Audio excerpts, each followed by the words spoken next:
Hello dear students, আশা করি তোমরা সবাই ভালোই আছো এবং বেশ মন দিয়েই পড়াশোনা করছো। তো আজকে আমি যে বিষয়টি নিয়ে উপস্থিত হয়েছি সেটি হচ্ছে লাভ ও ক্ষতির অঙ্ক। এবং তোমরা যারা আমার ভিডিওগুলো নিয়মিত দেখছো তারা অবশ্যই জানো যে এখন আমি লাভ ও ক্ষতি বিষয়ের উপরেই অঙ্ক আপলোড করছি। এর আগে অনেকগুলো অঙ্ক আমি আপলোড করে দিয়েছি অলরেডি, বিশেষ করে ক্লাস 9-এর অধ্যায় 10-এর যে লাভ ও ক্ষতির অঙ্ক রয়েছে এবং সেই অধ্যায়ের যে 10.1 কোষে দেখি যে অঙ্কগুলো রয়েছে তার মধ্যে 1 থেকে 17 নম্বর অঙ্ক আমি অলরেডি করে দিয়েছি, তোমাদেরকে বুঝিয়ে দিয়েছি। আজকে আমি যে অঙ্কটি বোঝাবো সেটি হচ্ছে অঙ্ক নম্বর 18।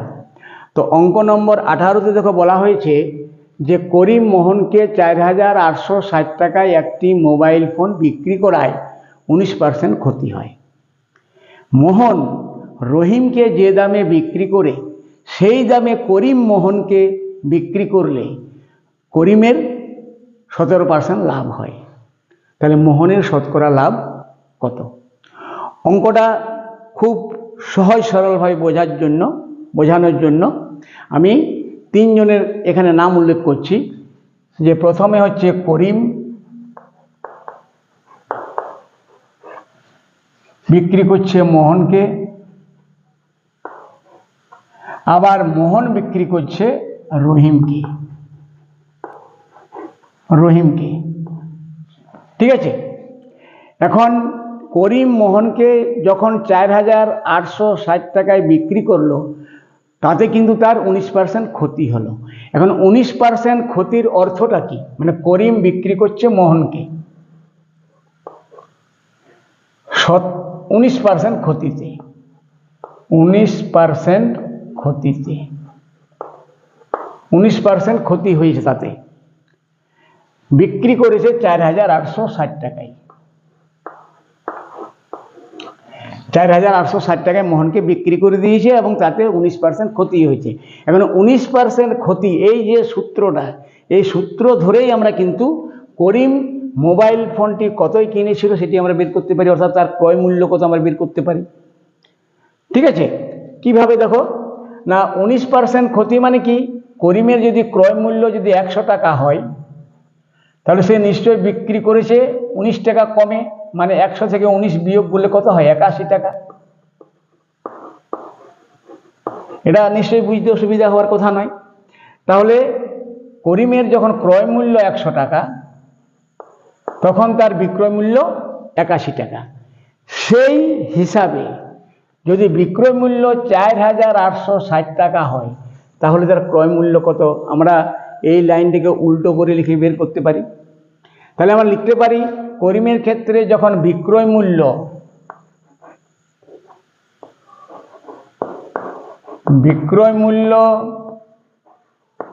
আর ক্রয় মূল্য আমরা বের করে দিচ্ছি। বিক্রয় মূল্য যখন 81 টাকা, ক্রয় মূল্য তখন 100 টাকা। বিক্রয় মূল্য যখন 1 টাকা, ক্রয় মূল্য 181 টাকা। বিক্রয় মূল্য যখন 4,860 টাকা তখন ক্রয় মূল্য দাঁড়াবে কত? 100/81 গুণিত 4,860। এখন আমরা দেখো ওইখানে 81 আর 486 6 দ্বারা গুণ করলে কি হয়? 6 × 6 = 48। তাহলে এটাকে কেটে দিলাম, 6 হয়ে গেল।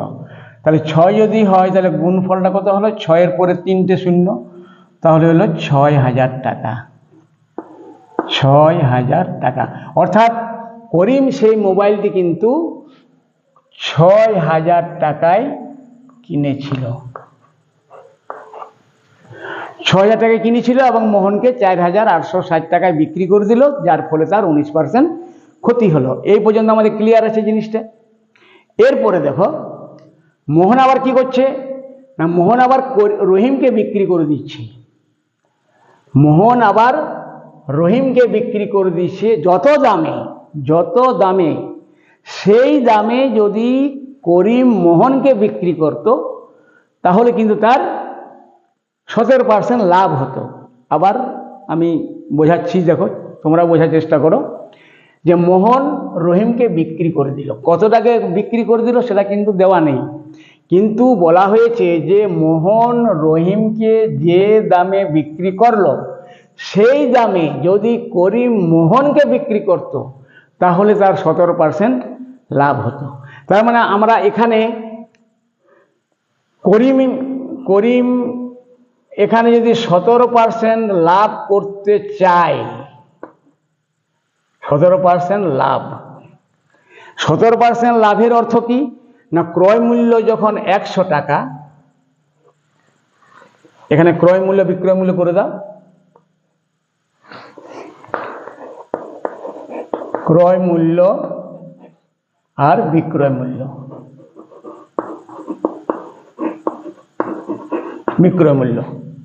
তাহলে ক্রয় মূল্য যখন মানে 17% লাভ, মানে ক্রয় মূল্য যখন 100 টাকা, বিক্রয় মূল্য তখন 117 টাকা।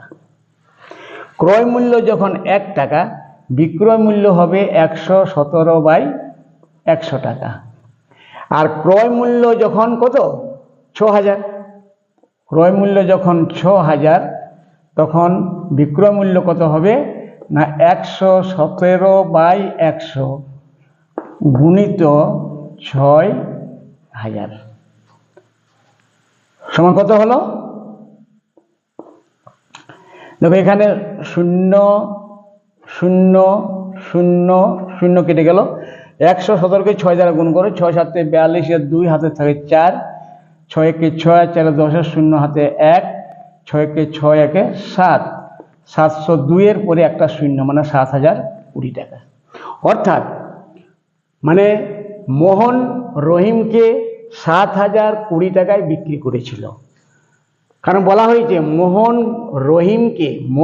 রহিমকে যত দামে বিক্রি করেছে সেই দামে যদি করিম মোহনকে বিক্রি করতো, তার মানে করতো, করেনি, করতো, এটা কিন্তু বোঝার আছে, তাহলে কিন্তু ওর 17% লাভ হতো। তার মানে 17% লাভে যদি বিক্রি হতে হতো তাহলে বিক্রয় মূল্য হতে হতো কত, 7020। তাহলে 7020 টাকায় নিশ্চয়ই মোহন রহিমকে বিক্রি করে দিয়েছিল। ঠিক আছে, তাহলে মোহনের বিক্রয় মূল্য হচ্ছে 7020 টাকা। এখানে শেষে কিন্তু বলা হয়েছে মোহনের শতকরা লাভ কত। তাহলে মোহনের ক্রয় মূল্য জানা আছে, মোহনের বিক্রয় মূল্যটা আমরা জেনে ফেললাম। এখন তাহলে মোহনের লাভ কত হলো এবং শতকরা লাভ কত হলো খুব সহজেই বের করতে পারি। কিভাবে দেখো, এখানে দাঁড়িয়ে দিয়ে দিচ্ছি।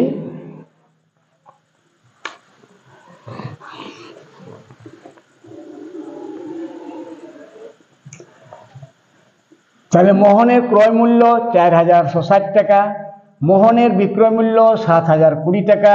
তাহলে মোহনের লাভ হয়েছে না ক্ষতি হয়েছে বলো, তোমরাই তো পারবে। ঠিক ধরেছ, লাভ হবে, কারণ ক্রয় মূল্যটা কম, বিক্রয় মূল্যটা বেশি। বিক্রয় মূল্য যখন বেশি হয় তখন অবশ্যই লাভ হয়। তাহলে মোহনের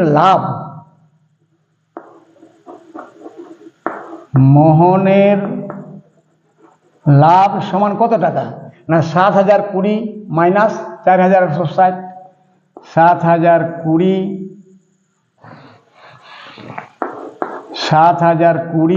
মাইনাস 4860, 4860 টাকা সমান কত, বিয়োগ করো 0 0 0, 6 কত 12, 6 12 হাতে 1, 9 কত 10, 1 10 হাতে থাকে 1, 5 কত 7, 2 7, 2160 টাকা। এটা কিন্তু মোহনের লাভ। ঠিক আছে, এখন এই যে লাভ হলো 2160 টাকা, কত টাকা লাভ করেছে সেটা কিন্তু প্রশ্নতে বলা হয়নি। প্রশ্নতে জিজ্ঞাসা করা হয়েছে শতকরা কত লাভ হলো, তাহলে আমরা শতকরা লাভ এবারে বের করে দিব। তাহলে শতকরা লাভ বের করতে গেলে এই যে লাভ হলো এটা কিন্তু নিশ্চিত ক্রয় মূল্যে হয়েছে। ক্রয় মূল্য কত না 4860, তাহলে আমরা লিখতে পারি এখন 4860 টাকাতে লাভ কত না 2160 টাকা। তাহলে 1 টাকাতে লাভ কত? 2160 বাই 4860। তাহলে 100 টাকাতে লাভ কত? সমান 2160 বাই 4860 গুণিত 100। এবার এটা কাটাকাটি করে দেখো কত হয়। দেখো 0 0 কেটে দিলাম। এখানে 8 4 12 12 আচ্ছা 18, 9 দ্বারা ভাগ করা যাবে, 6 1 7 আর 9 দ্বারা ভাগ করা যাবে। তাহলে 5 নাম 45, 4 নাম 36, 9 দ্বারা কাটছি। 9 দুগুণে 18, 19 20 21 36, 4 নাম 36, 24 54। 24 54কে আমরা 6 দ্বারা কেটে দিচ্ছি, 4 ছক 24, 6 নাম 54। তার মানে কত হয়ে গেল? হয়ে গেল 400/9। 400/9, 400/9 যদি হয় তাহলে এটা কত হলো না? 4 নাম 36, 4 40, 4 নাম 36, 4 44 পূর্ণ 4 এর 9 টাকা।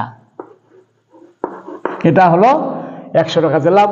আর 100 টাকাতে যেটা লাভ সেটাই হচ্ছে শতকরা লাভ। অতএব আমরা বলতে পারি যে মোহনের লাভ সমান 44 পূর্ণ 4 এর 9%। অতএব মোহনের লাভ হয়েছে, মোহনের শতকরা লাভ সমান 44 পূর্ণ 4 এর 9%। That is the answer. ঠিক আছে, আশা করি বুঝতে পেরেছ।